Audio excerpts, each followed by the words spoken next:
Opsnal Unit 4 Subdit Jatanras Polda Sumsel berhasil menangkap buronan terakhir pelaku pembunuhan Romli, warga desa Karangsia, Sungai Menang, Kabupaten Oki, yang jasadnya ditemukan berada di dalam lumpur di tengah sawah dan sempat dinyatakan orang hilang.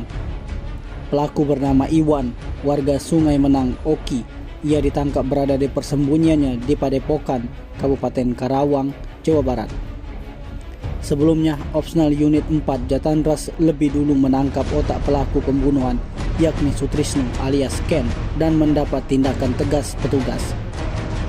Sementara dua pelaku lainnya, Adi dan Jaka, yang turut serta menghabisi nyawa Romli, telah ditangkap oleh Satreskrim Polres Ogan Komering Ilir. Di hadapan polisi, Iwan mengaku hanya diajak oleh Sutrisno untuk mengantar 3 rekannya menemui korban.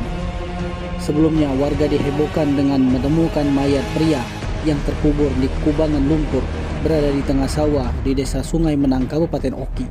Tim Liputan Sumsel Update TV melaporkan.